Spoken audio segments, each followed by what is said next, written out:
Subscribe to our channel by clicking the subscribe button. Click the bell button and enjoy the latest uploads from our channel.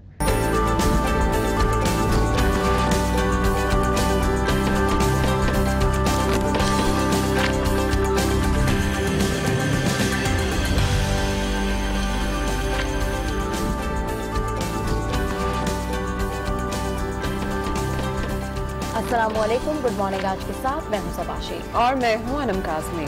जी हाँ, बिल्कुल। आज है मंगल और 25 जुलाई और आज होगी बात कल होने वाले इंदोनाक हादसे, होने वाले इंदोनाक वाक़ये के हवाले से।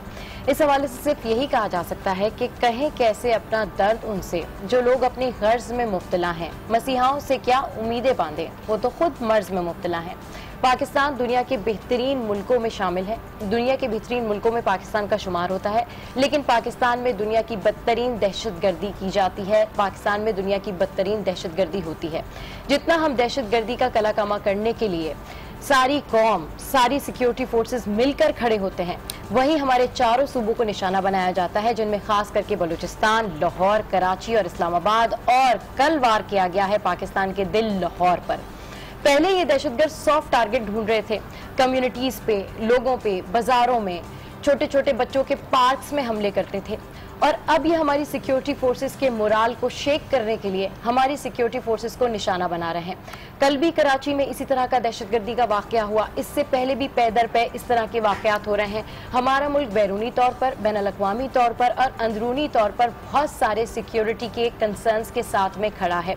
कहा जाता है कि लाहौर में सिक्योरिटी हाई अलर्ट थी, लाहौर में थ्रेट था। इससे पहले भी पुलिस को रिफॉर्म करने की बात की गई, इससे पहले भी सिक्योरिटी को मजीद सख्त करने की बात की गई, हिकमत अमली को मजबूत बनाने की बात की गई। लेकिन फिर भी जब इस तरह का धमाका, इस तरह का वाकया सामने आता है तो उसके बाद फिर कई सवालात उठते हैं। सिक्योरिटी लैब्स के बारे में हमारे जहनों में ख्यालात आते हैं, नेशनल एक्शन प्लान का ख्याल आता है, नेक्टा का ख्याल आता है, और इतने सारे ख्यालात एक साथ आते हैं कि हमारा मुल्क जो कि 2013 के बाद से 155 से ज्यादा इस तरह के वाकयात हुए हैं, गो कि 2013 के बाद से इन वाकयात में कमी आई है, लेकिन फिर भी हम मुकम्मल तौर पर दहशतगर्दी को खत्म करने में कहीं ना कहीं कमजोर, या कहीं ना कहीं हमारी कमजोरी कोताही नजर आती है।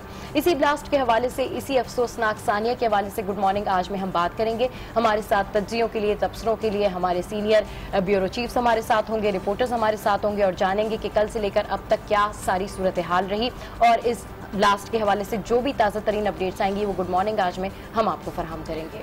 बिल्कुल, अपडेट सारी आपको वक्त के साथ साथ मिलती रहेंगी। लोगों की नमाज जनाजा भी अदा हो चुकी हैं और इस वक्त हम देख रहे हैं कि शोक की फिजा जो है पूरे मुल्क में फैल चुकी है।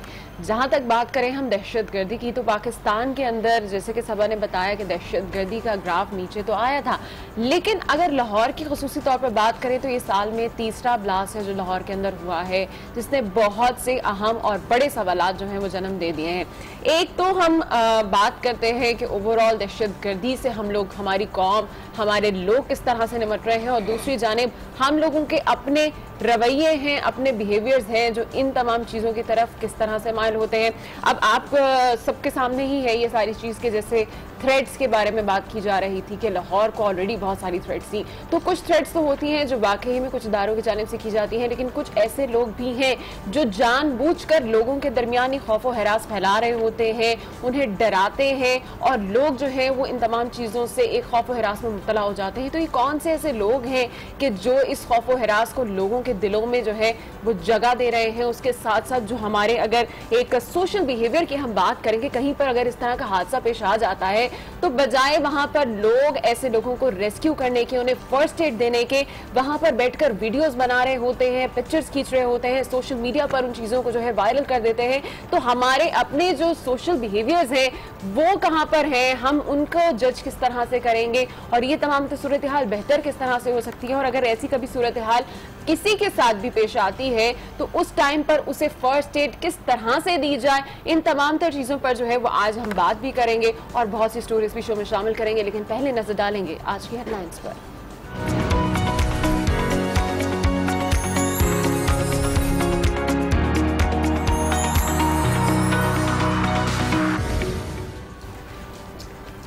चलें जी, अखबारात डेफिनेटली आज खबरें जो हैं बहुत ज़्यादा अफसोसनाक हैं और ख़बरें जो हैं बहुत ज़्यादा बड़ी हैं। तो पहली खबर लाहौर धमाके के हवाले से ही मेंशन की गई है, जिसको जंग ने मीन लीड का हिस्सा बनाया है, और यह है लाहौर खुदकुश धमाका, 26 शहीद, 57 जख्मी, अक्सर की हालत नाजुक। फिरोजपुर रोड पर सब्जी मंडी के करीब 9 पुलिस एहलकार भी निशाना बने। तालिबान ने जिम्मेदारी कबूल कर ली है, तो इसको मेन लीड का हिस्सा बनाया गया। अच्छा, सेम ही खबर जो है वो एक्सप्रेस रोजनामा में भी मेंशन है और आज की मेन लीड यही है लाहौर खुदकुश धमाके के हवाले से कि 9 एहलकार समेत 26 शहीद हो गए हैं। इंतहाई अफसोसनाक खबर है। इसके अलावा ज़्यादातर जो खबरें हैं वो इसी हवाले से नजर आ रही है कि काबुल में भी खुदकुश धमाका हुआ है, जहाँ पर 35 अफराद हलाक हुए हैं, 42 वहाँ पर भी अफराद जख्मी हुए हैं। जबकि हम अगर बात करें तो नेशनल एक्शन प्लान के ऊपर भी बहुत से अब सवालात उठना शुरू हो गए हैं कि आखिर ये नेशनल एक्शन प्लान जो चल रहा था वो किस हद तक कामयाब हुआ है। उसके साथ साथ हम देख रहे हैं कि मुख्तलिफ सियासी जमातों की जानिब से भी जो है वो इस धमाके के ऊपर शदीद मजम्मत की गई है और लोग जो हैं वो शदीद इस पर इश्तियाल अंगेज भी हैं। ठीक, अच्छा, जो अगली लीड है वो लीड है आर्मी चीफ के हवाले से, और ये लीड है कि आर्मी चीफ से अमरीकी कमांडर की मुलाकात, पाकिस्तान के किरदार को दागदार करने के लिए अफगान और अमरीकी इल्जाम तराशियां महज इत्तफाक नहीं। जनरल बाजवा ऐसा कहते हैं, बेबुनियाद इल्जाम से दहशतगर्दी के खिलाफ जंग में पाकिस्तान के किरदार और कुर्बानियों को नुकसान पहुंच रहा है। हम देखते हैं कि इंतहाई अहम मुलाकात की तस्वुर की जा रही है अमरीकी कमांडर की और हमारे army chief general Qamar Javed Bajwa की। उसमें हमारे आर्मी चीफ ने उनको अपने तमाम तहफ़्फ़ुज़ात से आगाह किया है, और उसके बाद ये जो मुलाकात है, इस मुलाकात के तनाजुर को हम अपने तज्ज़िये और तबसरे में भी डिस्कस करेंगे। लेकिन इस खबर को जंग ने अपनी मेन लीड का हिस्सा बनाया। बिल्कुल, आज लाहौर ब्लास्ट के हवाले से तो हम सारा टाइम बात करते रहेंगे और जो भी अपडेट्स आएंगी वो भी आपको बताते चले जाएंगे। लेकिन उसके अलावा भी कुछ खबरें हैं जो कि आज एक्सप्रेस रोजनामा में मेंशन है। एक तो आप जानते हैं कि पनामा केस के फैसले के हवाले से बहुत लोग तवक्को कर रहे हैं कि फैसला जल्द अज जल्द आ जाएगा। तो इस हवाले से अटॉर्नी जनरल का बयान यहाँ पर लिखा गया है कि सुप्रीम कोर्ट किसी फरीक के खिलाफ ऑब्जर्वेशन ना दे, ऐसी कोई बात ना लिखी जाए जिससे फरीकैन को मुताल्लिका फोरम पर मुकदमा लड़ने में तासुब और दुश्वारी का सामना करना पड़े। जबकि दूसरी जानिब अगर इमरान खान की बात करें, क्योंकि उनका भी केस जो है वो साथ के साथ चल रहा है, तो इस पर भी बैरूनी फंडिंग के हवाले से लिखा है कि तहरीक इंसाफ की तफसीलात सुप्रीम कोर्ट में जमा, इमरान की दस्तावेजात मशकूक हैं, हनीफ अब्बासी का ऐसा कहना है। ठीक है, अच्छा, इमरान खान साहब के हवाले से जो आपने कहा मनी ट्रेल के हवाले से, तो उनका पीटीआई का अब ये मौकफ है कि जी हमने तमाम मनी ट्रेल भी जमा करा दी है और हमारा जो केस है वो प्राइम मिनिस्टर नवाज शरीफ के केस से बिल्कुल डिफरेंट है। अब अदालत ने ये फैसला करना है कि आया जो मनी ट्रेल उन्होंने सबमिट कराई है वो ठीक है या नहीं है। Let's see. उसी हवाले से यहाँ पर बेनील लगी हुई है कि तजादाद इमरान खान की मनी ट्रेल को नुकसान पहुंचा सकते हैं। कैरी पैकर सीरीज के दौरान डॉलर और पाउंड की शरह तबादला तकरीबन 2.1 थी। अच्छा, ये जो मसला है कैरी पैकर सीरीज वाला और दूसरा मसला है मनी ट्रेल वाला, तो नून लीग का इसके ऊपर ये स्टांस है कि जी इन्होंने बाद में मनी ट्रेल क्यों जमा कराई, इनका भी तो एक खत आया। उसी हवाले से यहाँ पर तनकीद का सिलसिला जारी है और इसी खबर को यहाँ पर लीड का हिस्सा बनाया है जंग ने। अच्छा, इसके अलावा अगर हम बात करें तो कराची की भी खबर यहाँ पर मेंशन है कि कराची में पुलिस को एक बार फिर से निशाना बनाया गया है और अबुल हसन अस्फहानी रोड के ऊपर हमने देखा कि एक जो बाइक सवार था उसने फायरिंग की और उसकी वजह से एक एहलकार शहीद हो गया है और एक अभी भी जख्मी है।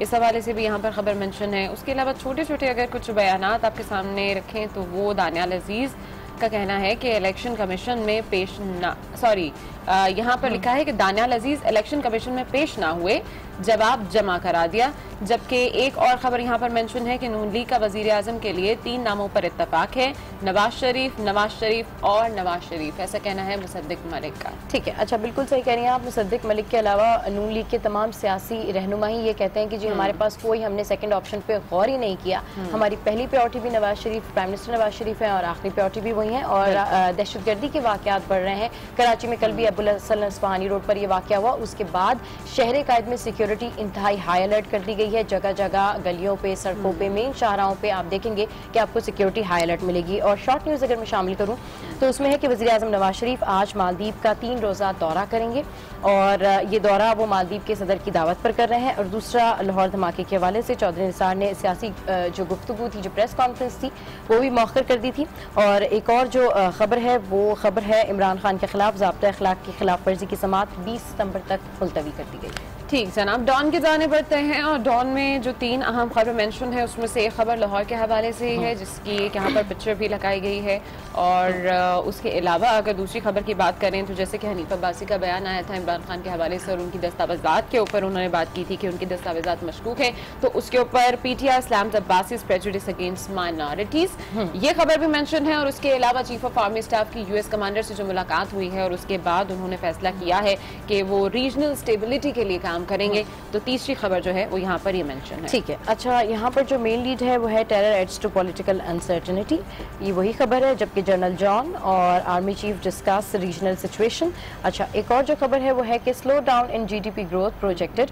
और जो तीसरी लीड है, ये तमाम मिली जुली वो खबरें हैं जो कि जंग और डॉन का हिस्सा भी हैं, उसको भी बिजनेस रिकॉर्ड ने मेन लीड का हिस्सा बनाया है। और बैनुल-अक़वामी तौर पर जो खबर है मेन लीड का हिस्सा वो है mid east growth to diverse Saudi economy stagnant IMF says IMF। तो जनाब अब मुख्तलिफ शहरों का हम रुख करेंगे और जानेंगे कि मुख्तलिफ शहरों में आज क्या सूरत हाल है। तो सबसे पहले हम जाएंगे लाहौर की जानिब, जहां गुज़िश्ता रोज़ होने वाले धमाके के बाद आज फिजा सोगवार है। इस पर मजीद बात करेंगे और अपडेट्स लेंगे नुमाइंदा आज न्यूज़ हुमा भट्ट से। जी हुमा भट्ट, अपडेट कीजिए, क्या सूरत हाल है लाहौर शहर की? जी बिल्कुल, आज फिजा सोगवार है और मैं इस वक्त उसी स्पॉट पर मौजूद हूँ जहाँ पर कल धमाका हुआ था। इस वक्त भी ये तमाम एरिया जो है वो कॉर्डन ऑफ किया गया हुआ है। फिरोजपुर रोड का ये मेन एरिया है, सब्जी अरफा करीम टावर के बिल्कुल साथ ये एरिया है, सब्जी मंडी है जहाँ पर ये धमाका हुआ था। अभी तक यहाँ पर तहकीकाती इदारे मौजूद भी हैं और यहाँ पर से शवाहिद जो है इकट्ठे करने का सिलसिला वो भी जारी है। CTD और फ्रांसिक लैब के जो हुकाम है वो भी यहाँ पर आ रहे हैं और शवाहिद इकट्ठे कर रहे हैं। यहाँ पर आप देख सकते हैं कि बहुत सी मलबा जो है वो यहाँ पर गिरा हुआ है, इमारतें जो हैं वो यहाँ पर मिसमार हुई हुई हैं, गिर चुकी हुई हैं। और यहाँ पर जो रहायशी आते हैं वो भी ये कहते हैं कि एकदम जब धमाका हुआ था तो वो बिल्कुल हिल गए थे, परेशान हो गए थे, लेकिन अभी भी उनका ये भी कहना है कि उनके हौसले बुलंद हैं और उन्हें इस तरह की दहशतगर्दी की जो कार्रवाइयाँ हैं उनसे कोई रोक नहीं, उनसे कोई डरा नहीं सकता है। और अगर मैं इसमें धमाके में जो जाम बहक होने वाले उनका जिक्र करूँ तो इस वक्त धमाके में जो जाम बहक हुए हैं, इस धमाके में 26 अफराद के करीब दम तोड़ चुके हैं और जो इसमें ज़ख्मी हुए थे जना hospital, general hospital, services hospital में उन्हें एडमिट किया गया और उनकी तादाद थी 57, जिनमें से 6 अफराद जो हैं इस वक्त डिस्चार्ज कर दिए गए हैं, मामूली से उन्हें चोटें थी। और जो अभी बाकी जो हैं वो 51 ऐसे ज़ख्मी हैं जो कि अभी भी मुख्तलिफ हॉस्पिटल्स में ज़ेर इलाज हैं और उनको तिब्बी इमदाद जो है फराहम की जा रही है। बताया गया है कि 22 के करीब मैयतें जो हैं वो उनकी शनाख्त हो चुकी है, उनका पोस्टमार्टम कर दिया गया है, जबकि बाकी अभी चंद ऐसी जिनमें से चंद ऐसी हैं जिनकी अभी तक शनाख्त नहीं हुई है, उनको भी आहिस्ता आहिस्ता जैसे ही उनकी शनाख्त कंप्लीट हो जाती है तो उन्हें भी दे दिया जाएगा, अपने जो वर्सा हैं उनके हवाले कर दिया जाएगा।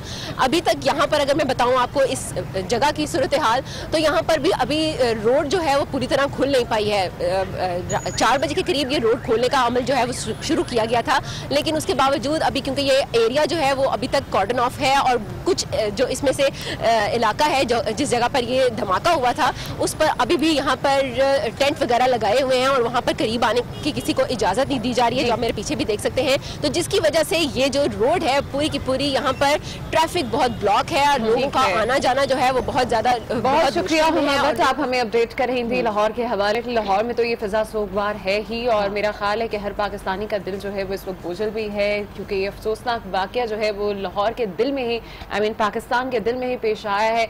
आगे बढ़ते हैं और रुक करते हैं इस्लामाबाद का, वहाँ पर भी जानते हैं कि इस वक्त सिक्योरिटी के क्या इंतजाम किए गए हैं, सिक्योरिटी कितनी हाई अलर्ट है। यासिर नजर हमारे साथ मौजूद हैं। जी यासिर, अपडेट कीजिएगा। जी बिल्कुल, आज भी शहर इक़्तिदार में क्योंकि लाहौर धमाके के बाद सिक्योरिटी जो है हाई अलर्ट है। जितनी भी जो जगह हैं एंट्रेंस पॉइंट हैं यहाँ पर कल से सख्ती कर दी गई थी, नाकों पे कड़ी चेकिंग है। इसके अलावा शहर इक़्तिदार में कुछ मामूल के केसेस जिसमें आपको बताएं हनीफ अब्बासी की तरफ से जो इमरान खान और जहांगीर तरीन की नायली के लिए जो दरख्वास्त सुप्रीम कोर्ट में दायर की गई है उस पर भी आज समाअत है और उस पर बाकायदा तौर पर समाअत भी हो रही है। साथ साथ इलेक्शन कमीशन में भी खान के खिलाफ इंतखाबी ज़ाब्ता अखलाक की खिलाफ वर्जी की जो दरख्वास्त है उस पर भी समाअत होनी है। दानियाल अजीज़ की जो तोहीन अदालत की दरख्वास्त के अगेंस्ट जो दरख्वास्त है उस पर भी आज समाअत होनी है। तो इस तरह शहर इक़्तिदार में चंद बड़े केसेस भी ये हैं और इलेक्शन कमीशन और सुप्रीम कोर्ट में इनकी समाअत होनी है। तो साथ साथ पनामा केस के फैसले की तरफ भी सबकी नज़रें लगी हुई हैं और तमाम जो शहर इक़्तिदार के रिपोर्टर्स और जो तमाम मीडिया है वो इसी इंतज़ार में है कि कब पनामा केस का फैसला सुनाया जाए। तो उस हवाले से भी भी मुख्तलिफ पेशन गोइयाँ यहाँ पर हो रही हैं। साथ साथ आपको बताएँ गुज़श्ता रात से बारिश का सिलसिला जारी है, सुबह के औकात में भी बारिश हुई है, अब हल्की धूप निकली है, तो जिसकी वजह से जो हबस और जो गर्मी का जोर था अब वो कम हुआ है और शहर इक़्तिदार में सावन का जो मौसम है इंतहाई खूबसूरत है। ठीक है जी, शहर इक़्तिदार का मौसम तो बहुत ज़्यादा है, लेकिन सियासी तौर पर हलचल है। और अब रुख करेंगे कराची का और बढ़ेंगे कफील अहमद की जानिब और उनसे जानेंगे कि शहर कायद में आज इस वक्त क्या सूरत हाल है, सिक्योरिटी की कितनी कंसर्न्स हैं, कितनी हाई अलर्ट है सिक्योरिटी। जी कफील अहमद अपडेट कीजिए। जी वकास अपडेट कीजिए। देखिए बिल्कुल, जो गुज़श्ता रोज़ भी जो वाक़या लाहौर में हो, उसके बाद कराची में भी एक वाक़या पेश आया था अबुल हसन हसवानी रोड पे, जहाँ पर ट्रैफिक पुलिस एहलकारों के ऊपर हमला हुआ था, जिसमें एक एहलकार शहीद और एक ज़ख्मी हुआ था। उसके बाद पूरे कराची की सिक्योरिटी को हाई अलर्ट कर दिया गया था और ये कहा गया था कि जो सिक्योरिटी एहलकार हैं वो असला बिल्कुल तैयार रखें। इसके अलावा बुलेट प्रूफ जैकेट्स का इस्तेमाल ज़रूर करें, क्योंकि कल भी क्योंकि अब तक कराची में जनवरी से लेकर अब तक तकरीबन 8 ऐसे हमले हो चुके हैं पुलिस एहलकारों के ऊपर, जिसमें बहुत से पुलिस एहलकार उसमें शहीद भी हो चुके हैं। अब से कुछ तकरीबन 1.5-2 महीने की बात करें तो 2 बड़े वाक़यात इसमें रोनुमा हो चुके हैं। कुछ दिनों पहले कोरंगी में एक वाक़या हुआ था, इसके अलावा तकरीबन रमज़ान के महीने में भी एक वाक़या हुआ था जिसमें पुलिस एहलकारों को निशाना बनाया गया था। तो उसके बाद फौरी तौर पर हाईलाइट कर दिया गया है। पुलिस के आला अफसरान का ये कहना है कि जो SOPs है उनको पूरी तरह से फॉलो किया जाए। जी ठीक है, बहुत शुक्रिया वकास, आप हमें अपडेट कर रहे थे और मुख्तलिफ शहरों की अहवाल तो हमने जाने हैं। कुछ मजीद न्यूज़ स्टोरीज भी आपको बताते चलते हैं, जिसमें सबसे पहले आपको बताएं कि वज़ीर आज़म नवाज शरीफ और वज़ीर ख़जाना इसहाक डार के दरमियान अहम मुलाकात हुई है, जिसमें मौजूदा मुल्की सूरत हाल पर मुशावरत की गई है। पार्टी अमूर के हवाले से मुख्तलिफ पहलुओं पर भी बात की गई है, जबकि ज़राए का कहना है कि कानूनी और आइनी अमूर भी ज़ेरे गौर आए। और मुलाकात में इस बात पर इत्तफाक किया गया कि हुकूमत आइन और कानून के दायरे में रहते हुए तमाम इक़दाम करेगी। जी हाँ, अहम मुलाकातों का सिलसिला जारी है, प्रेस कॉन्फ्रेंस का सिलसिला जारी है, नून लीग इन एक्शन है और स्ट्रेस भी।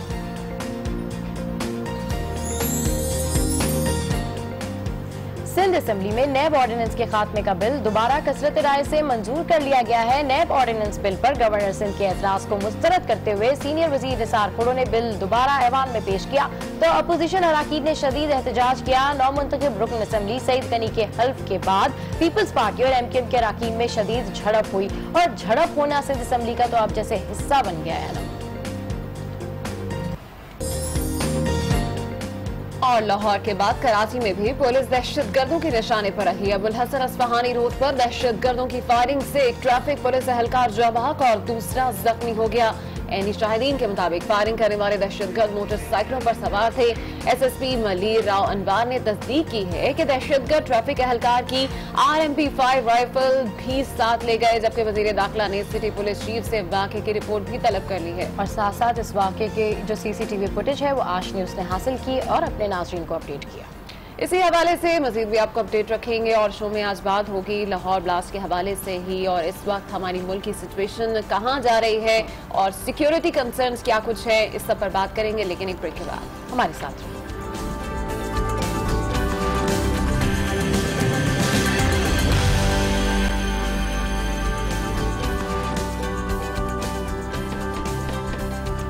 Welcome back to good morning. आज और अब बात करेंगे यस्टरडे टॉप स्टोरी की। आपको बताएं कि सानिया फिरोजपुर रोड में 26 अफराद जान की बाजी हार गए, जबकि 57 अफराद धमाके की जद में आकर जख्मी हुए। धमाके में शहीद पुलिस एहलकारों की नमाज जनाजा पुलिस लाइन में अदा कर दी गई है, जबकि शहबाज शरीफ, राना सनाउल्लाह समेत आला पुलिस अफसरान नमाज जनाजा में शरीक थे।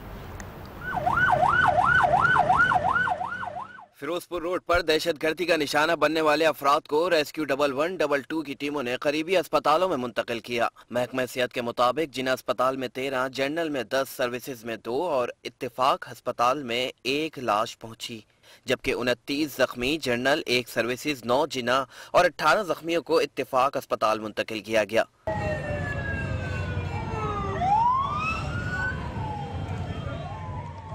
सूबाई वजीर बराए specialized health care Salman Rafiq ने जनरल अस्पतालों में जख्मियों की इयादत की। मीडिया से गुफ्तगू करते हुए उन्होंने बताया कि तमाम अस्पतालों में इमरजेंसी नाफिज करके छुट्टी पर गए अमले को फौरी तौर पर वापस बुला लिया गया है।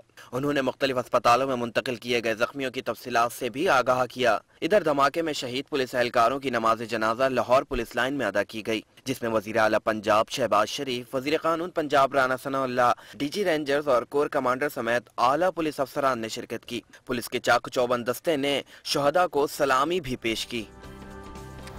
और अब अखबार के एडिटोरियल में कॉलमिस्ट क्या लिख रहे हैं, इस पर नजर डालने के लिए हमारे साथ मौजूद है लाहौर से अनवार हाशमी साहब। अस्सलाम वालेकुम अनवार साहब, कैसे हैं आप? वालेकुम अस्सलाम। ठीक अनवार साहब, बात का आगाज जो है वो हम इसी से करना चाहेंगे। लाहौर में कल एक अफसोसनाक वाकया पेश आया है और जैसे कि कहा जा रहा था कि मुल्क में दहशतगर्दी का ग्राफ नीचे आ रहा है, मुख्तलिफ ऑपरेशंस किए जा रहे हैं, रद्दुल फसाद किया जा रहा है, ऑपरेशन खैबर किया जा रहा है। मुख्तलिफ जगहों पर ऑलरेडी दहशतगर्दों के खिलाफ हमारी फोर्सेज जो है वो मुत्तहिद हैं, ऑपरेशंस करती हुई दिखाई दे रही हैं। उसके बावजूद भी ऐसा लगता है कि एक वक्फे तक के लिए तो सुकून हुआ और फिर से कहीं से ये दहशतगर्द निकल के आ जाते हैं और इस तरह की वारदात हो जाती है। क्या लिख रहे हैं इदारिया? जी बिल्कुल, लाहौर से जितने भी अखबारात शाये हुए हैं अंग्रेज़ी और उर्दू के, तो यकीनन वो इस अफसोसनाक वाक़े को नज़रअंदाज नहीं कर सकते। तो मुख्तलिफ़ पहलुओं से इदारती नोट कॉलम्स जो है उसमें लाहौर का ये जो कल का धमाका है इसको जो है मुख्तलिफ़ पहलुओं से गया है। ख़ास तौर पे बाकी तफसीलात तो आप भी अखबारात से भी पढ़ के सुना चुकी हैं, रिपोर्टर्स भी बता चुके हैं।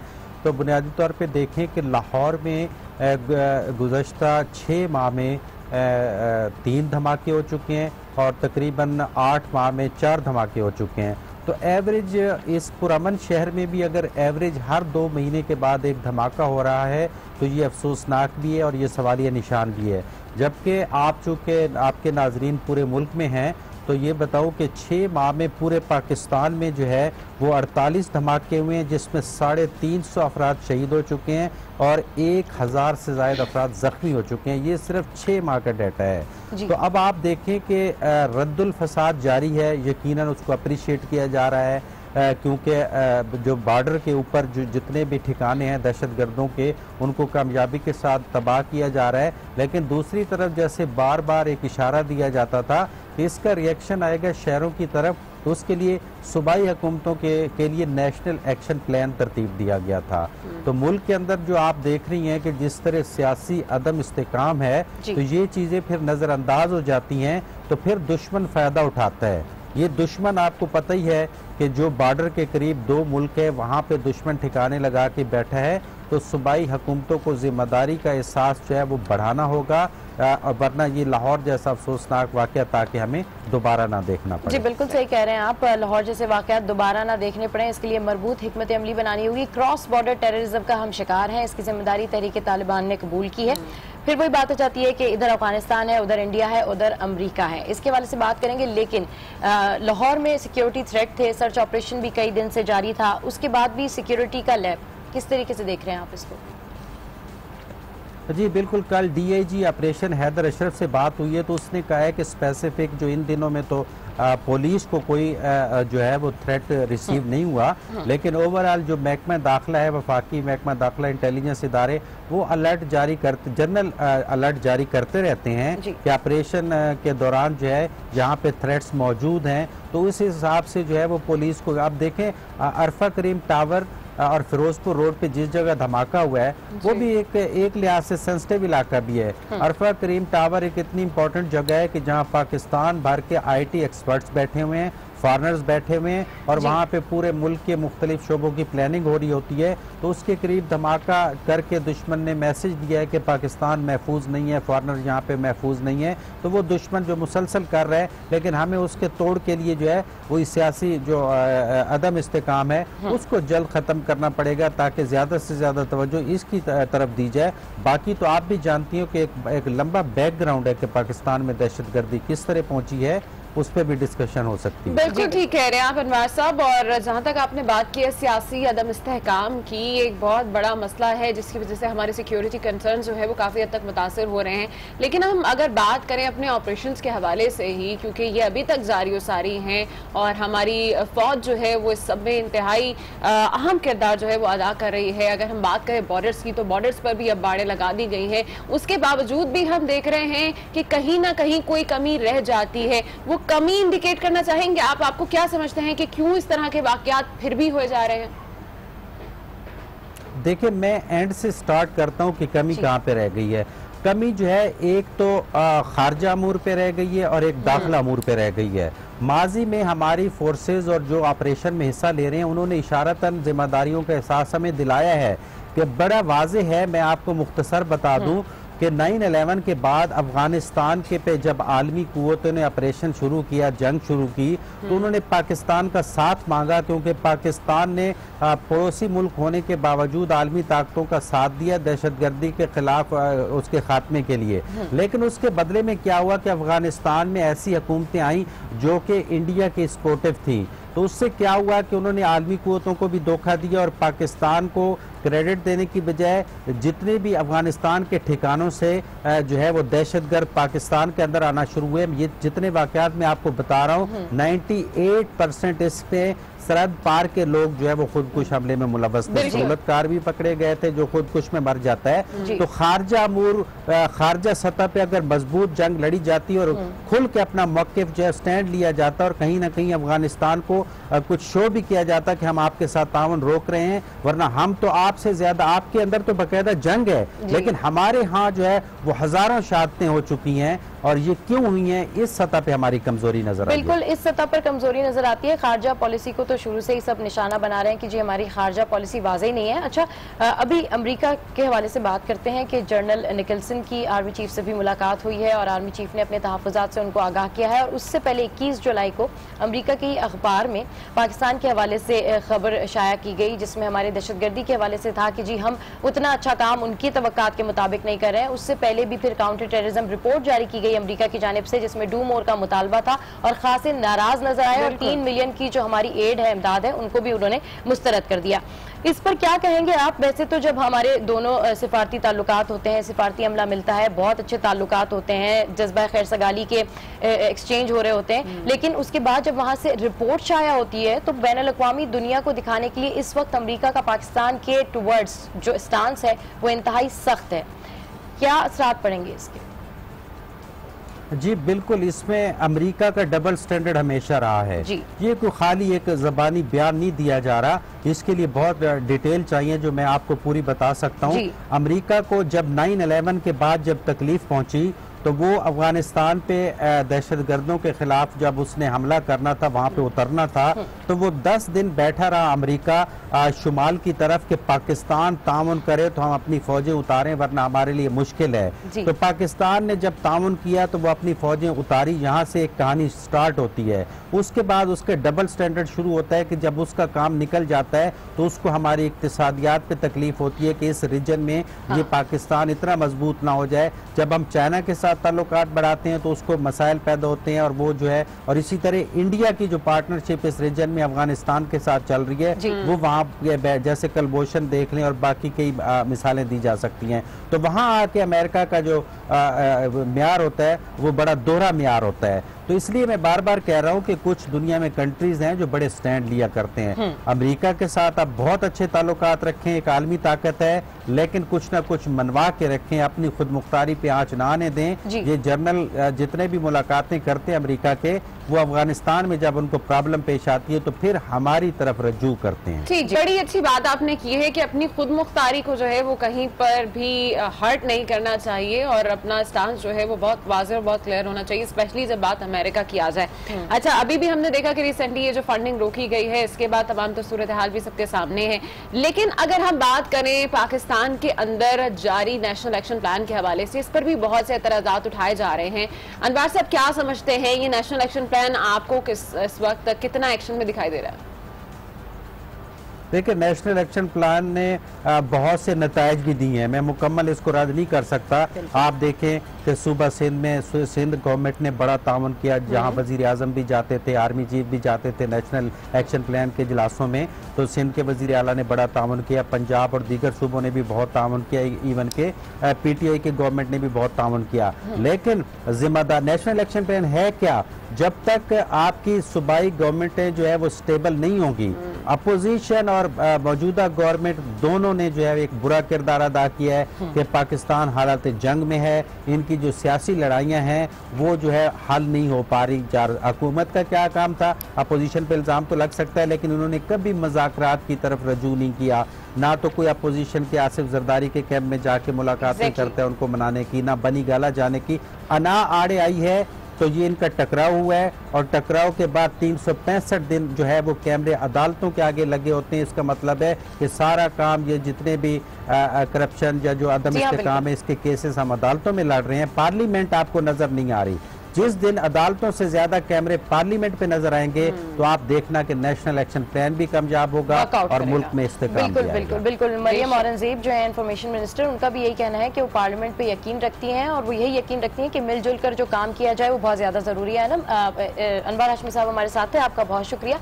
अनम, बात हो रही है लाहौर ब्लास्ट के हवाले से। जब पैनामा लीला होता है तो अपोजिशन हो या दीगर जितनी भी जमातें हैं वो नेशनल इंटरेस्ट में उठ खड़ी होती हैं कि जी प्राइम मिनिस्टर नवाज शरीफ को डिस्क्वालीफाई कर देना चाहिए। ठीक है, डिस्क्वालिफिकेशन हो या नहीं हो, ये सुप्रीम कोर्ट का अमल दखल है कि वो क्या फैसला करती है, लेकिन क्या इस मामले पे जो लाहौर ब्लास्ट है, क्या इस मामले पे जो अमेरिका का स्टांस है, इस पे तमाम सियासी जमातें इस मसले के लिए एक साथ उठ खड़ी होंगी? ये बहुत बड़ा सवालिया निशान है।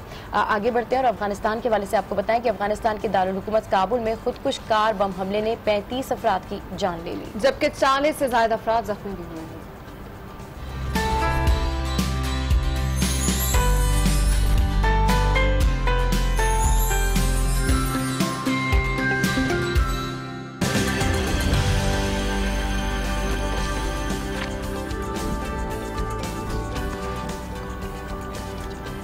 Welcome back to good morning. और आज बहुत सी बातें कर रहे हैं तो साथ में आज की तारीख का भी जिक्र कर लेते हैं। आज के दिन यानी 25 जुलाई 1973 में सियारे मार्स को एक्सप्लोर करने के लिए मार्च 5 स्पेसक्राफ्ट लॉन्च की गई थी।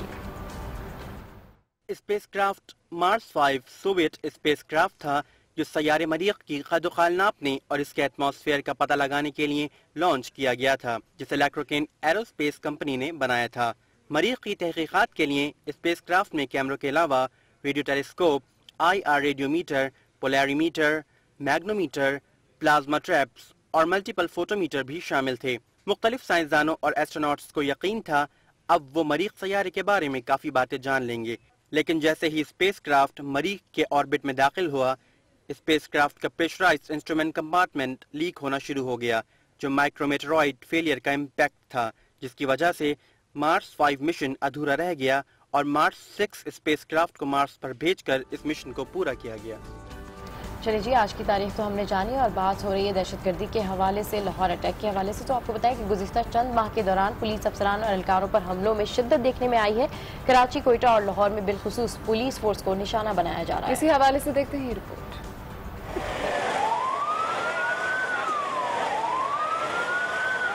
लाहौर में पुलिस एहलकारों को निशाना बनाने का ये कोई पहला वाकया नहीं है। इससे पहले भी माल रोड शेयरिंग क्रॉस लाहौर में 13 फरवरी को खुदकुश हमलावर ने DIG ट्रैफिक अहमद मुबीन और DIG ऑपरेशंस जाहिद गोंदल समेत 13 अफराद की जान ली थी।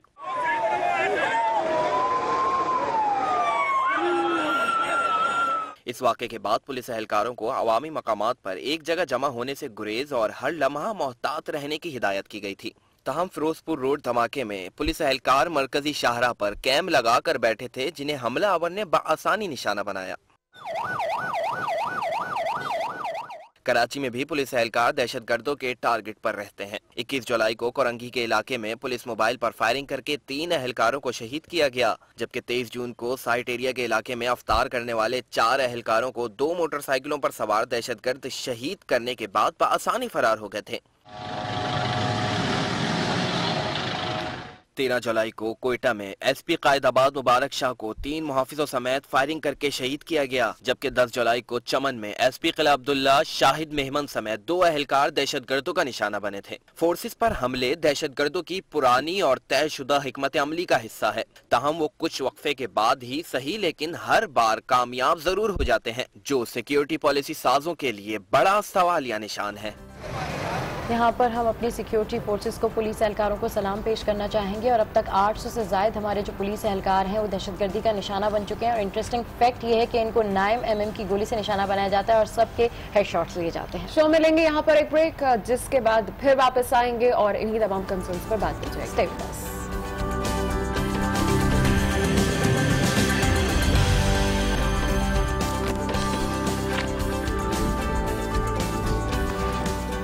Welcome back to good morning. आज और बात हो रही है आज लाहौर में होने वाले ब्लास्ट के हवाले से बहुत से सिक्योरिटी कंसर्न जो आ रहे हैं। इसी सब पर बात करने के लिए हमारे स्टूडियोज में मौजूद हैं ब्यूरो चीफ लाहौर अनवार हाशमी साहब और ब्यूरो चीफ कोयटा मुजीब अहमद साहब। दोनों को वेलकम करना चाहेंगे एक बार शो में।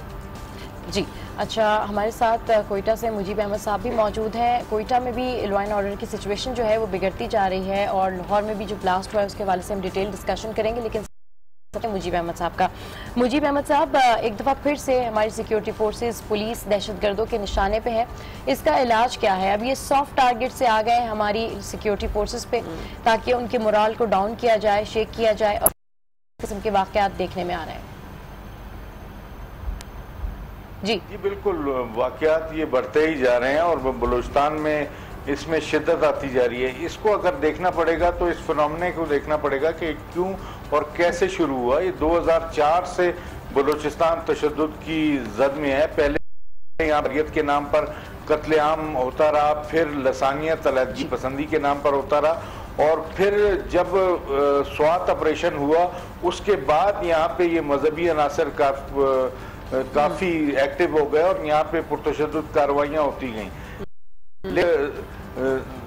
ज़रब अज़्ब और फिर अब रद्दुल फ़िसाद के बाद तो इसमें बहुत ज़्यादा शिद्दत आती जा रही है। जो लोग खैबर पख्तूनख्वा में मार खा के अफगानिस्तान भागते हैं वो घूम के फिर बलूचिस्तान के रास्ते दोबारा इंटर होते हैं और यहाँ पे इनको ज़ोब हो गया, चमन हो गया, दीगर इलाके जिसमें चागी वगैरह है, यहाँ से इंटर होने के बाद ये पुरतशद्दुद कार्रवाइयाँ करते हैं। हाल ही में अगर आप देख लें तो इनके लिए सबसे सॉफ्ट टारगेट पुलिस ही रही है।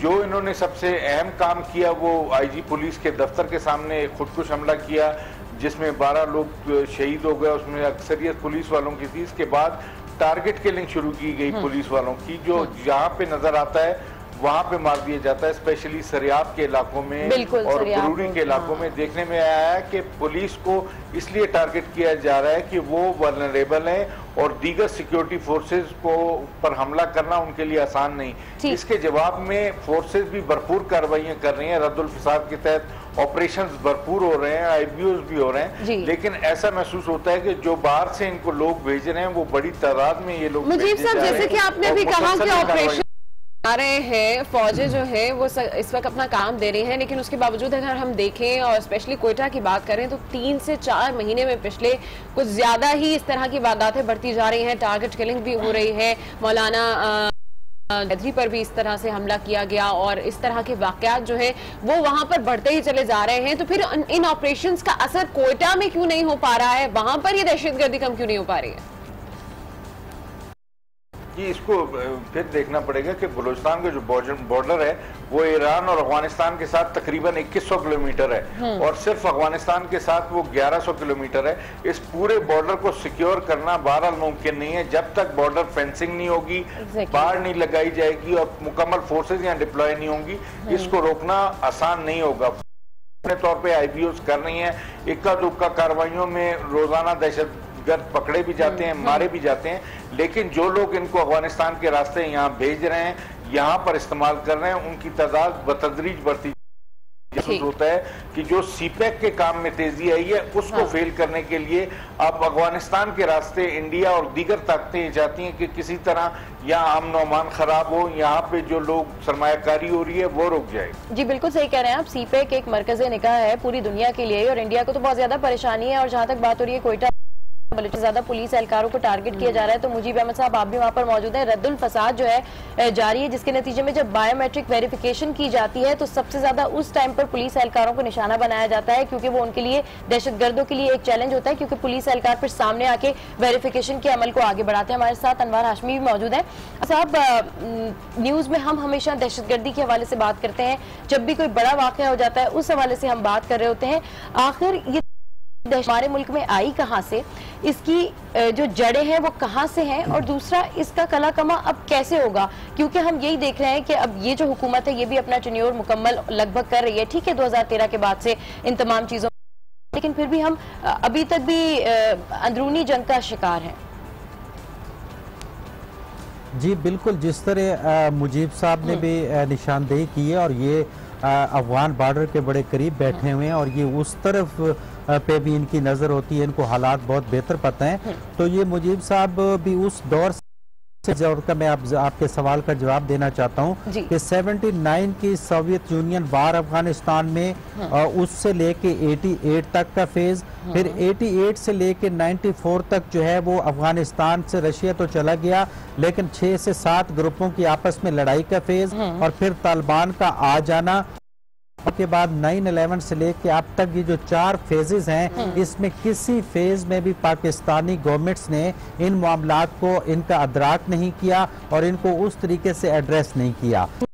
सूरत-ए-हाल के अंदर आप देखेंगे कि जो मुजीब साहब ने कहा है कि आप दीगर इंटरनेशनल चीजें भी आ गई हैं, सी पैक, इक्तिसादी मजबूती, गवादर पोर्ट, तो इसकी वजह से भी दुश्मन की इन्वॉल्वमेंट हो गई है। लेकिन बैकग्राउंड वही है कि बॉर्डर पे उस अंदाज में जो इस तरफ से जो आपके ताल्लुकात थे बॉर्डर के साथ दूसरी तरफ की गवर्नमेंट के, उनको जो है वो दूर की नजर से नहीं देखा गया, बहुत ही जो है लचक दी गई, जिसकी वजह से दुश्मन जो है मुसलमान जो अफगानिस्तान के अंदर थे उनके जरिए जो है उनको एजेंट बना के भी इस्तेमाल करता रहा। तो ये सूरत हाल जहां तक पहुंची है कि आप जब दिल चाहे, अब आप देखें कि जब आप सर्च ऑपरेशन करते हैं तो कराची, लाहौर, इस्लाम के गली मोहल्ले और मकानों से जो है वो बारूद और बम निकलते हैं। तो इसका मतलब है कि कोई 2 दहाइयों से ये काम जारी था जिस पे नजर नहीं रखी गई, जिसकी निशानदेही मुजीब साहब कर रहे हैं। बिल्कुल ठीक कह रहे हैं अनवार साहब, और हर मर्तबा बहाना ही है, कभी फिरका वारियत पर, कभी लासानियत पर, कोई ना कोई ऐसी पुरतशद्दुद कार्रवाइयां जो है वो की जा रही होती हैं। इस बार हम देख रहे हैं कि हमारी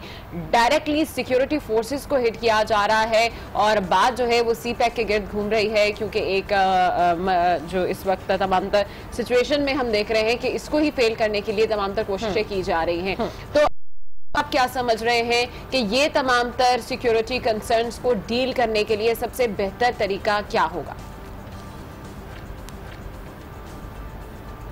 जी मैं आपको बताऊं कि जैसे कि थोड़ी देर पहले भी मैं आपके प्रोग्राम में बात कर रहा था कि इसके अंदर कोई लंबी कहानी नहीं है, कोई ज्यादा नहीं है। टोटली एक तरफ तो आपकी गवर्नमेंट से जो है वो अफवाज पाकिस्तान की जो है वो किसी किस्म की मदाखलत के बारे में तहफ़्फ़ुज़ात बयान करती है और दूसरी तरफ अपना किरदार भूल जाती है। इस रीजन में जिस तरह घिरे हुए हैं इंडिया, अफगानिस्तान और कुछ और पड़ोसी ममालिक के तहफ़्फ़ुज़ात में भी घिरे हुए हैं, तो आप जितनी जल्दी अपने पॉलिटिकल जो बुरान है उनको ख़त्म नहीं करेंगे, ये सारी प्लानिंग नाकाम होगी और दुश्मन जो है वो रास्ते बनाता जाएगा गली महले में। तो जो आपने तजवीज़ पूछी है वो सिर्फ यही है कि आपको फौरी तौर पर मुल्क के अंदर जो है वो इस्तेकाम लाना होगा, क्योंकि जमहूरी गवर्नमेंट है ना, डिक्टेटरशिप तो नहीं है, इसलिए पहले आपको पॉलिटिकल इस्तेकाम लाना पड़ेगा। बिल्कुल सही कह रहे हैं, पॉलिटिकल इस्तेकाम मुजीब अहमद साहब आपकी जानिब आऊंगी। ब्रेक पे थे तो तब मैंने यही कहा था कि पनामा लीक्स का मामला है तो तमाम अपोजिशन जमातें उठ खड़ी हुई हैं और इस मसले को डिस्कस कर रही हैं, लेकिन अब ये मामला है हमारी नेशनल सिक्योरिटी का, ये मामला है हमारी लॉ एनफोर्समेंट का, ये मामला है हमारी पुलिस, जिसको पैदर पे निशाना बनाया जा रहा है। पुलिस रिफॉर्म्स की भी बहुत बातें होती हैं, 13 से ज़ायद कमेटियां भी बन चुकी हैं, नेशनल एक्शन प्लान भी बना, उसके नुकात भी मुरतब किए गए, पता नहीं कितने नुकात पे अमल हुआ, कितने नुकात पर अमल नहीं हुआ। अब पॉलिटिकल इस्तेहकाम लाने के लिए पनामा लीक्स को साइड पर रख के मुजीब अहमद साहब, क्या तमाम सियासी जमातों को सर जोड़ के दोबारा से बैठ जाना चाहिए, क्योंकि हम APS के बाद भी लगता है कि कहीं ना कहीं सबक नहीं सीख सके हैं? APS का वाकया हुआ, उसके बाद भी कई बड़े वाकयात हुए और मुसलसल गोलमेज कॉन्फ्रेंसें होती रही और सियासी जमातों ने इस आज़म का अदा किया कि वो दहशतगर्दी के खिलाफ मुतहद हैं। लेकिन देखने में यह आ रहा है कि दहशतगर्दी अब सानवी हैसियत इख्तियार कर गई है और सियासी मामलात को ज्यादा अहमियत, बलूचिस्तान हो, खैबर पख्तूनख्वा या पंजाब, यहाँ पे बुनियादी जो हदफ होना चाहिए, जो हमारी पहली तरजीह होनी चाहिए, वो इंसदाद दहशतगर्दी है, जिसकी जानिब कहीं भी तवज्जो नहीं दी जा रही। ये एक सानवी मसला बन गया है। बलूचिस्तान चूंकि इसके साथ टच है तो यहाँ पे कुछ दहशतगर्दी के मामला को संजीदगी से लिया जाता है और काम भी किया जाता है, लेकिन पंजाब में शायद उस तरह नहीं देखा जा रहा और सियासी मामला को देखा जा रहा है। लेकिन ये दहशतगर्दी ऐसा अफरीत है कि ये बिल्कुल मुल्कों को खा जाएगा। जिस तरह की सूरत बनती जा रही है उसमें ये इंतहा पसंदी की लहर अब गली कूचों में, मोहल्लों में हर जगह बढ़ती जा रही है। इसके सद्देबाब की जरूरत है। नर्सरियां कायम हो रही हैं दहशतगर्दी की, मदरसों में, मोहल्लों में, स्कूलों में, इनको देखने की जरूरत है, इस जानिब तवज्जो देने की जरूरत है। इसके अलावा जो बुनियादी चीज है वो इनकी दहशतगर्दों की फंडिंग रोकनी होगी। इसके लिए वाले इदारों को जराए तलाश मुजीब साहब, इसी इनकी फंडिंग के हवाले से ही जो है वो खबरें भी गर्दिश कर काफी बैन तंजीमें जो हैं वो फंडिंग उन्होंने स्टार्ट कर दी और उसके बाद हम देखते हैं कि फौरन से हमारे सामने ये खबर सामने आती है कि जी फला जगह धमाका हो गया या किसी को टारगेट कर दिया गया। जी ये बिल्कुल इनकी फंडिंग जो हो रही है, एक तो लोग कहते हैं के जरिए चल रही है, ये बैरूनी इमदाद पे चलती हैं, बैरूनी ममालिक से पैसा आता है। देखने में आया कि बलूचिस्तान में ज्यादातर ये काम हुंडी के जरिए हो रहा है, बैंकों के जरिए ट्रांजैक्शन नहीं हो रही, हुंडी के जरिए हो रहा है। और जो लोग ये काम कर रहे हैं उनको संजीदगी से देखना होगा कि हुंडी और हवाला किस पैसा तकसीम हो रहा है बाहर का, उसको किस तरह रोका जाए। उस सिलसिले में FIA और दीगर जो इदारे हैं वो अपना काम मौसर तौर पे कर सकते हैं। अगर ये काम कर लिया जाए तो दहशतगर्दी पर 80% तक काबू पाया जा सकता है। बिल्कुल, इस दहशतगर्दी पर तो हम काबू पा सकते, लेकिन अगर बात करें हमारे सोशल बिहेवियर्स की तो अनवार हाशमी हमारे साथ मौजूद है, उनकी जानिब बढ़ूंगी मैं। साहब, अब जैसे कि हम देख रहे हैं कि दहशतगर्दी तो बड़ी बड़ी जगहों पर हुई है, छोटी छोटी जगहों पर हुई है, चाहे वो स्कूल्स हो, कॉलेजेस हो, आपके सिक्योरिटी के इदारे हों, कहीं पर भी हमने देखा कि दहशतगर्दों की अप्रोच तो हर जगह पर हो सकी है।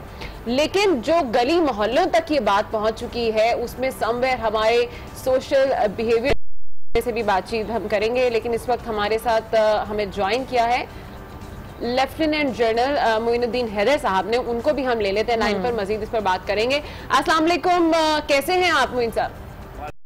अल्हम्दुलिल्लाह। मोइन साहब, कल लाहौर में एक बहुत ही अफसोसनाक वाकया पेश आया जिसने कई सवालात को जन्म दे दिए हैं और बहुत सी चीज़ों जिन पर एतराज़ात किया जा रहा था, नेशनल एक्शन प्लान पर भी एतराज़ किया जा रहा था और इस वक्त मुल्क की सिक्योरिटी जो कंसर्न्स हैं उन पर भी काफ़ी सवालात उठना शुरू हो गए हैं। कहा जा रहा था कि दहशतगर्दी एक वक्त तक कम हो चुकी है, इसका ग्राफ नीचे आ गया है, लेकिन एक बात देख रहे हैं हम कि फिर से ये दहशतगर्दी के वाकया शुरू हो गए और लाहौर में तो ये तीसरे से चौथा जो है वो ब्लास्ट हुआ है। क्या पर? जी हाँ, ये पिछले दिनों से कुछ दहशतगर्दी की लहर एक नई उठी है पाकिस्तान में, सिर्फ लाहौर ही में नहीं जी, बल्कि कोयटा के अंदर भी। बिल्कुल जी। और कराची के अंदर भी पुलिस वालों को मारना शुरू किया लोगों ने, फिर से गर्दी की लहर उठी है। मेरे ख्याल से चूंकि कौम काफी अरसे से पनामा के उस पर मसरूफ है, सबकी नजरें उधर हैं, तमाम मीडिया की नजरें उधर हैं, तो एक तो ये वजह है। दूसरी बात यह नेशनल एक्शन प्लान में जो नेक्टो को फाल होना था जी, और ज्वाइंट इंटेलिजेंस डायरेक्टरेट था, और तीसरा सबसे अहम बात तो क्रिमिनल जस्टिस सिस्टम को जी इन्वेस्टिगेशन है, प्रोसिक्यूशन है, इन चीजों पर खातिर खा काम नहीं हुआ। सही, ये काम होना जरूरी है, तो जब भी पुलिस इफेक्टिव होगी तो बेहतर काम कर सकेगी जी। और थोड़ा सा हट गया है, कुछ लोग हमारे जो है पंजाब के बजाय वो आपको पता है KPK में दोबारा बलूचिस्तान में ज्यादा सर उठाया हुआ है, तो वहां पर मसरूफ हो गए।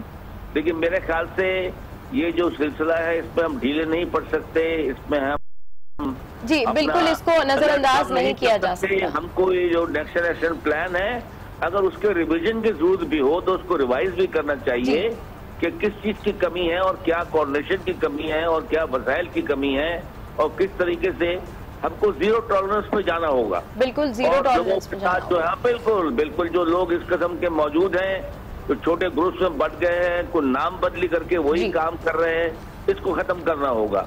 और साथ ही साथ मैं आपसे ये कहूंगा कि पुलिस में बहुत बेहतरीन अफसर चुनकर लगाए जाएं जो सूबे के सरबराह हो, जिस तरह हमारा सूबा सिंध है, इसमें हर वक्त अखबार में पढ़ते हैं, टीवी पर सुनते हैं कि जी इनकी पावर्स काट दी, पोस्टिंग की पावर काट दी, सियाल साहब ने कर दिया, तो ये मुनासिब चीजें नहीं है। इस तरह हम इन्हीं चीजों में उलझे रहेंगे। ठीक जी, बिल्कुल सही कह रहे हैं आप कि पुलिस को रिफॉर्म करना चाहिए। पकड़े हम आप अपनी जान बचाते रहेंगे कि जान मेरी पावर कट हो गई है, अब मेरा ये हो गया, अब मैं हिल नहीं सकता। तो ये बातें तमाम सोचने की है, बहुत इस पे बहुत गौर और गौर करने की जरूरत है, इस पे अमल करने की जरूरत है। जी अच्छा, मुजीब अहमद साहब, आपने कहा कि नेक्टा फाल नहीं हुआ, नेशनल एक्शन प्लान पे प्रॉपर अमल दरामद नहीं हुआ, या फिर जो है दीगर मसाइल हैं। मसाइल तो हैं, लेकिन दहशतगर्दी जो है वो भी सर उठा रही है साथ साथ। फाल ना होने की क्या वजह नजर आती है आपको? बस मसाइल नहीं होते, बाज़ दफा सियासी अज़म की मुझे कमी नजर आती है। अच्छा, जब मुल्क में इतना मतलब के गदर मच जाए और यहाँ लोगों की जाने इस तरह जाए हों, हमको चाहिए कि हम तमाम काम छोड़कर ये इन अदारों को फाल करें। इस पे ज्यादा से ज्यादा मीटिंग हो। अभी मीटिंग में आप रोज, मैं भी टीवी देखता हूँ, किस तरह बचा जाए, हम किस तरह क्या करें, फार्मूला क्या होगा, उसने क्या कह दिया, तमाम मीटिंग इस सब्जेक्ट पे हो रही हैं। कोई मुझे टेररिज्म पे कोई मीटिंग होती हुई, काउंटर टेररिज्म पे होती हुई, इन अदारों को मजबूत बनाने के बारे में, पुलिस रिफॉर्म के बारे में मुझे तो कम से कम काम कोई करता हुआ नजर नहीं आ रहा है इसके ऊपर। ठीक है, बहुत शुक्रिया लेफ्टिनेंट जनरल मोइनुद्दीन साहब, आप हमारे साथ थे और इस टॉपिक पर भी अपने जो ख्यालात है उनका इजहार किया। अनवार हाशमी साहब की जानिब बढ़ना चाहूंगी मैं। अनवार साहब, मुजीब साहब, मोइन साहब की जो है वो बातें भी आपने सुनी हैं और हम देख रहे हैं कि इस वक्त दहशतगर्दी की तरफ जो है वो एक बार फिर तमाम लोगों की टेंशन डाइवर्ट हो गई है। कभी हमारे पास कोई एक मौजू होता है, फिर हमारे पास कोई एक मौजू होता है, कभी हम पनामा में लग जाते हैं, कभी वाक़या आ जाए तो हमारा ध्यान उस तरफ लग जाता है, फिर हम सोशल जो हमारे सिक्योरिटी कंसर्न्स हैं उनकी हो जाते हैं, उन पर सवालात उठाना शुरू कर देते हैं। इन तमाम चीजों में ही हमारी कौम को उलझा दिया गया है। जो बहुत से ऐसे बहरान है जिससे इस कौम का शिकार है, उन बहरान से निकलने के लिए हमें कब वक्त मिलेगा, कब हम इन चीजों से निमटकर उन चीजों के बारे में भी सोच पाएंगे जो कि वाकई में हमारी बेसिक नेसेसिटीज भी हैं। जी बिल्कुल, जाहिर है कि जब किसी खानदान में झगड़ा चल रहा होता है तो जब तक वो झगड़ा खत्म नहीं होता बच्चों की कफालत और मुआशी मामलात की तरफ तवज्जो नहीं दे पाते। यही सूरत हाल पूरे मुल्क की है। जैसे कि आप अभी बात कर रही थी नेशनल एक्शन प्लान और कहाँ पे कमजोरियां हुई हैं, तो अब आप देखें कि जब इसी आपका सवाल के जवाब की तरफ आऊंगा कि आप एक 50% एक एरिया जो है मिस कर रहे हो। मसलन जब आपका नेशनल एक्शन प्लान के इजलास होते हैं तो उसमें वज़राए आला होते हैं, उसमें फोर्सेज होती हैं, उसमें लॉ मिनिस्ट्री और महकमा दाखिला होता है और इंटेलिजेंस इदारे होते हैं। आप इजलास करके चले जाते हो। एक वो तबका जो पॉलिटिक्स में भी है, सेनेट में भी बैठा हुआ है, कौमी असम्बली में भी बैठा हुआ है, वो मजहबी जमातों के सरबराह हैं जिनका एक लिंक बना था। मैं उन पर कोई इल्जाम नहीं लगा रहा, उन्होंने बहुत ताउन किया है, वो दहशतगर्दी से दूर हुए हैं, फिरका वारियत से बहुत दूर हुए हैं, लेकिन उनके पूरे मुल्क में मौजूद हैं। जब वो ये दहशतगर्दी के खिलाफ ऑपरेशन शुरू हुए तो वो मुख्तलिफ इनफरादी ग्रुपों में सहूलतकार बनना शुरू हो गए, तो बाहर की एजेंसियों ने उनको इस्तेमाल करना शुरू किया। तो इन लोगों को जिनका मैंने जिक्र किया है जो कि गवर्नमेंट में शामिल, इनके इजलास भी बुलाने पड़ेंगे, इनको भी तबाद में लेना पड़ेगा, मसलहतें साइड पे रखनी पड़ेंगी। जो फिरका अरस्त तंजीमें जिनको कहा जाता है, अगर उनके भी कोई उस्ताद और उलमा मौजूद हैं तो उनको प्लान के तहत गवर्नमेंट की सरपरस्ती में इजलासों में बुलाना पड़ेगा ताकि वो अपने फॉलोअर्स को एजुकेट कर सकें। जमा होना पड़ेगा और वो एक पेज पे, एक पॉइंट पे आना पड़ेगा क्योंकि मुल्क की सिक्योरिटी का मामला है। अनवार हाशमी साहब और मुजीब अहमद साहब हमारे साथ इस वक्त मौजूद हैं, लेकिन गुड मॉर्निंग आज मैं यहाँ लेंगे एक ब्रेक, कहीं जाएगा मत, don't go anywhere.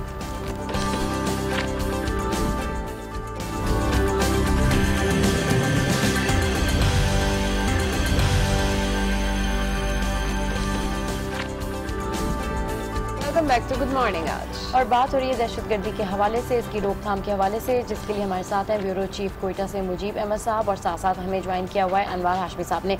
Mujib Ahmad साहब, इतनी सारी हमने डिस्कशन की है और डिस्कशन में हम यही कंक्लूजन निकालने की कोशिश कर रहे हैं कि आखिर कब तक हमारे सिक्योरिटी या हमारे पुलिस ऑफिसर जो हैं दहशतगर्दी के निशाने पर रहेंगे। आपसे कंटिन्यू करेंगे, लेकिन इस वक्त हमें ज्वाइन किया है रसूल बख्श रईस साहब ने। अस्सलाम वालेकुम, बहुत शुक्रिया आपने गुड मॉर्निंग आज के लिए वक्त निकाला। एक दफा फिर से हमारी पुलिस दहशतगर्दी के निशाने पर है, आखिर क्या प्लान मुरतब किया जाए, किस तरीके से नेशनल एक्शन प्लान को दोबारा बेहतर किया जाए कि ये रुक जाए और हमारे मुल्क में भी अमन कायम हो?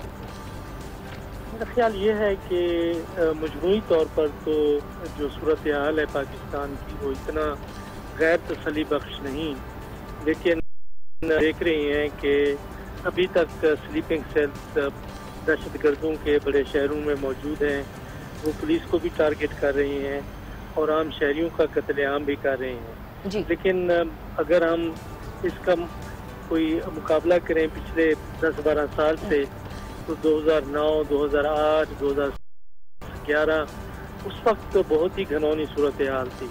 हम तकरीबन इन पर काबू पा चुके हैं जी। लेकिन ये नहीं हो सकता कि अगर इस खित्ते में एक बहुत बड़ी जंग हो, बल्कि कई जंगें हो रही हैं जी बिल्कुल। अफगानिस्तान में जंग की नोयत मुख्तलिफ है कि वहाँ 15 साल से अमेरिका अफगान को मारा है और अफगान का एक धड़ा दूसरे धड़े को मारा है। वहाँ पे नस्ली लिहाज से मुल्क तकसीम है, हर किस्म की इंटेलिजेंस एजेंसी वहाँ पे मौजूद है, रियासत कारोबार सिर्फ चंद शहरों तक मौजूद है। फिर इसके बाद देखें कि ईरान मुकम्मल तौर पर मशरिक वस्ता की जंग में शरीक है, इराक में जंग है, सीरिया में जंग है, यमन में है।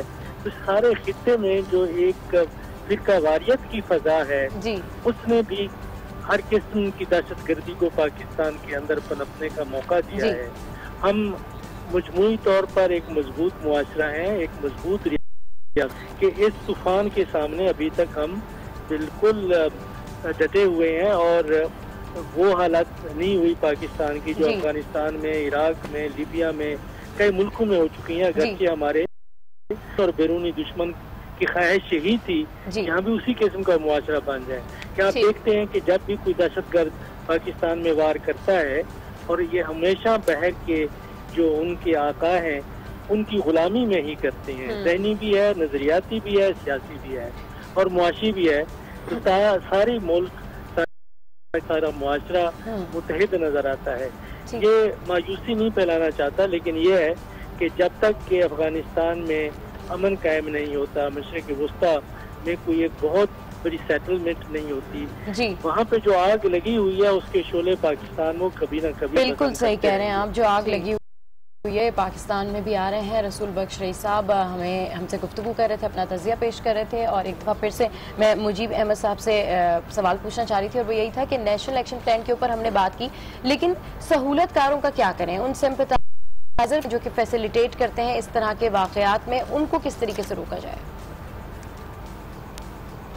जी, उसके लिए देखें ज़मीर फरोश हर जगह हर माशरे में मौजूद होते हैं, उसका सद्देबाब कैसे करना है इसके लिए एक ठोस हिकमत अमली की जरूरत है। यहाँ पर अगर सिक्योरिटी या जो हसास इदारे हैं वो तरीक़ेकार अपनाएं जो अमेरिका में किया जाता है कि टेलीफोन टेपिंग की जाती है एक शख्स की, तो एकदम जमहूरियत और आज़ादी इजहार की राय पर कदगन लगती हुई महसूस होती है और एकदम सिविल सोसाइटी उठ खड़ी होती है।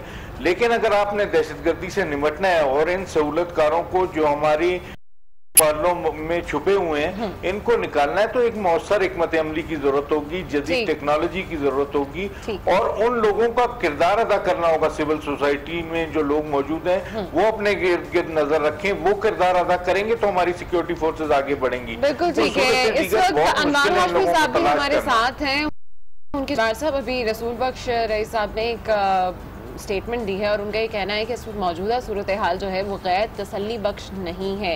इत्तफाक करेंगे आप? बज़ाहिर तसल्ली बख्श नहीं है। हाँ, कि मौजूदा सूरत हाल जो है वो इस वक्त गैर तसल्ली बख्श नहीं है।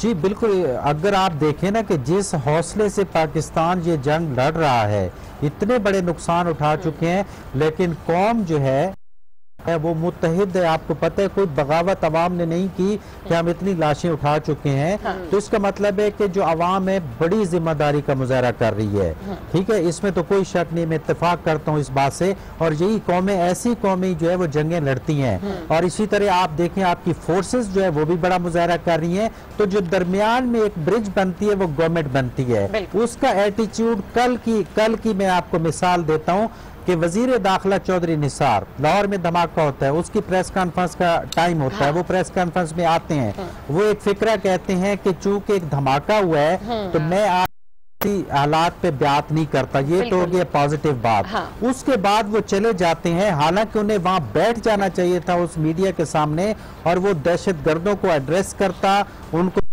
कि हम किस तरह आपके खिलाफ जंग लड़ेंगे। वो अपनी पुलिस और एजेंसी फोर्सेस की हौसला अफजाई करते क्योंकि वो कैप्टन थे, और लेकिन उन्होंने अपने करके गैर जिम्मेदारी का मुजाहरा किया। 15 दिन से अभी तक वो सरकारी खजाने से तनख्वाह ले रहे हैं, वो वजारत दाखिला के मामलात नहीं देख रहे। तो ये एटीट्यूड आप देख लें, हालांकि बहुत जिम्मेदार शख्स है चौधरी निसार, लेकिन कल आप देखें धमाके के बाद उन्होंने कोई कौम से उस तरह प्रेस कॉन्फ्रेंस अरेंज थी तो वहाँ इस इशू पे वो एड्रेस कर सकते थे। तो इस तरह का एटीट्यूड जो है ये गैप पैदा कर रहा है। पब्लिक और फोर्सेस बड़ी जिम्मेदारी से काम कर रही हैं। बिल्कुल सही कह रहे हैं, हमारी फोर्सेस बड़ी जिम्मेदारी से काम, लेकिन हम लोगों को, सियासतदानों को और तमाम लोगों को अपना एक्ट करने की जरूरत है, क्योंकि हमें इनके साथ मिलकर दहशतगर्दी का खात्मा करना है। बहुत शुक्रिया अनवार हाशमी साहब और मुजीब अहमद साहब हमारे ब्यूरो चीफ लाहौर से हमारे साथ थे और एक डिटेल डिस्कशन कर रहे थे। अनम, एक दहशतगर्दी एक ऐसा मसला है जिसके ऊपर जितनी बात की जाए और जितनी डिस्कशन की जाए उतनी कम होती है, और यूजुअली यही होता है कि अब हमें अपनी बॉर्डर मैनेजमेंट की जरूरत है। और अगर अमेरिका की बात करें तो अमेरिका से हमें लड़ना नहीं है और अमेरिका को हम इग्नोर भी नहीं कर सकते हैं, लेकिन अमेरिका से अब हमें डायलॉग करना है, क्योंकि अमेरिकन की जो पॉलिसी है वाशिंगटन में मूड बड़ा बदल रहा है। उनकी पॉलिसी एक वाज़ेह स्टांस होना चाहिए पाकिस्तान का, चाहे वो अमेरिका हो चाहे वो अफगानिस्तान हो, और इन तमाम बॉर्डर्स की सिक्योरिटी के हवाले से भी जो है वो हमें खातिर ख्वाह इक़दाम करने की भी जरूरत है। आगे बढ़ते हैं और आपको बताएं कि पंजाब में वज़ीर आला शहबाज शरीफ के 4 साल दौरे इक़्तिदार में 17 बम धमाकों में 290 से ज्यादा अफराद जाँ बहक और 800 से ज्यादा अफराद जख्मी हुए हैं, जबकि अटक में वज़ीर दाखिला कर्नल शुजा खान ज़ादत वाघा बॉर्डर और गुलशन इकबाल पार्क लाहौर के हौलनाक वाक़यात में भी शामिल है। ये रिपोर्ट देखिए।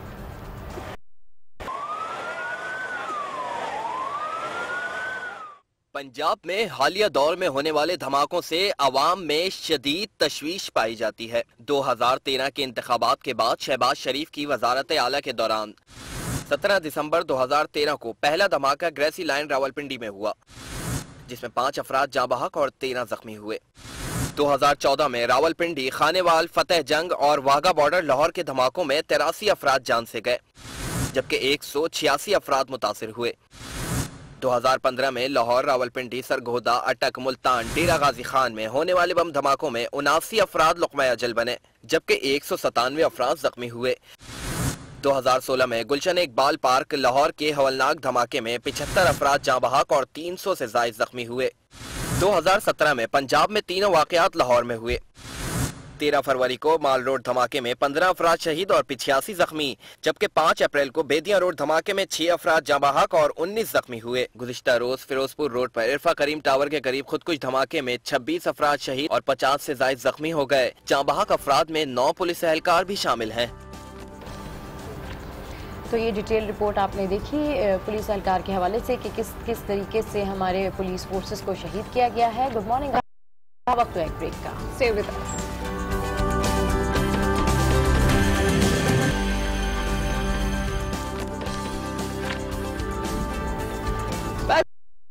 आज और अब आ चुका है मेरा फेवरेट सेगमेंट, जो कि है रैपिड रेसिपी। और खाने पीने की जब बात की जाए तो बिल्कुल दिल करता है कि वेट ना किया जाए और डायरेक्टली जाके देखा जाए कि आज मेन्यू में तूबा क्या बना रही है।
जी जनाब, तो ये तो थी रैपिड रेसिपी, और तूबा की रेसिपी अभी तक मैंने ट्राई नहीं की है, तो लेट्स सी कि जब हम तूबा की रेसिपी ट्राई करेंगे तो हम आपको ज़रूर बताएंगे और रियल फीडबैक देंगे कि कैसा बनाती हैं वो रैपिड रेसिपी वाला खाना। देखने में तो वैसे बहुत मजे का लग रहा था, और जिन लोगों ने ये रेसिपी मिस कर दी है तो बिल्कुल आप लोग फेसबुक पर जाकर ये रेसिपी बात हो रही है जनाब आज पाकिस्तान के मौशी और मौशरती हालात के हवाले से। तो वैसे तो अगर हम इन सब पर नजर डालें तो ये तमाम तर हालात में किसी भी शहरी की जिंदगी जो है वो एक बड़े रिस्क पर रहती है, और कुछ तो प्रोफेशन ही ऐसे होते हैं कि जिसमें जिंदगी में का खतरा जो है वो हर वक्त इंसान को रहता है।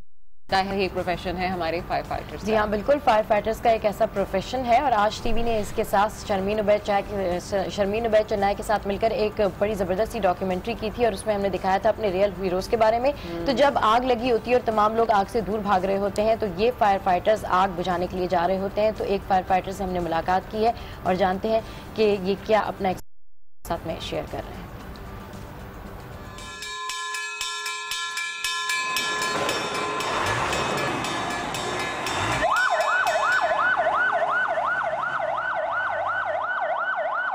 मेरे वालिद साहब यहाँ पर हवलदार थे, लीडिंग फायरमैन। उनकी डेथ हो गई तो उनके बाद जो है शौक़ मुझे हुआ कि मैं भी जो है अपने वालिद साहब की तरह काम करूँ यहाँ पर। अपनी जगह मैं अपने बच्चे को भी लेकर आऊँ यहाँ पर, वो काम करें जिस तरह मैं काम कर रहा हूँ, वो भी काम करें इसी तरह यहाँ पर, लोगों की खिदमत करें, इंसानी खिदमत करें।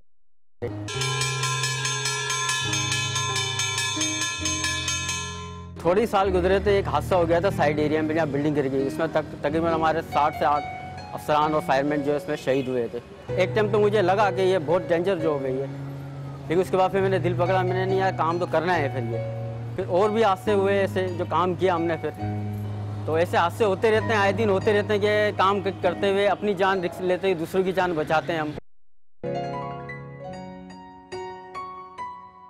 कहीं आग लगती है तो लोग पहले खुद कोशिश करते हैं, उसके बाद जब हम पहुँचते हैं तो लोग कहते हैं कि लेट आए, आप इतना लेट आ रहे हैं, ये आ रहे हैं, फिर ट्रैफिक का मसला ये। पहले जो है थोड़ा हमें मारते भी, हर चीज़ करते हैं, बहुत सी बातें भी सुननी पड़ती हैं काम के दौरान। जब हम काम करते हैं उसके बाद वही लोग जो है फिर हमें अप्रिशिएट भी करते हैं। जैसे फायर पे जा रहे हैं, हूटर बज रहा है हमारा, ट्रैफिक आपको पता है कराची का कैसा है, तो लोग इस चीज़ को नहीं समझते हैं। उल्टा कुछ क्या बोल रहा होता है, कोई क्या बोला, कोई इशारा कर रहा होता है कि सायरन बंद करते हैं, उसको बताते हैं कि हम फायर पे जा रहे हैं हम, लेकिन लोग नहीं समझते इस चीज़ को।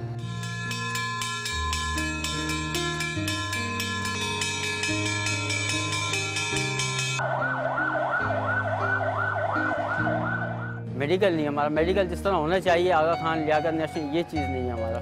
मेडिकल होना चाहिए हमारा अच्छा। जो हादसे पे जो हमारे ज़ख्मी हो जाते हैं तो वो प्राइवेट ही अपना तौर पे कर रहे होते हैं, फिर वो आपने मिसाल तो नहीं किया किसी इंसानी ज़िंदगी है किसी ने बचा ली तो ऐसे हमने कई काम किए हैं और अल्लाह का शुक्र है ज़िंदगियाँ भी बचाई हैं, रिस्क लिया है, ऐसा अपना काम किया है, ऐसे बचाया तो सुकून मिलता है। अल्लाह की ये आखिर इंसान क्या देगा, अल्लाह पाक इसका सिला देते हैं। जो मेरे जैसे अगर बच्चे वगैरह भी हों तो कोशिश मेरी है कि मैं भी उनको फायर ब्रिगेड में रखूँ, क्योंकि ये जॉब करने में मुझे बड़ा सुकून मिलता है।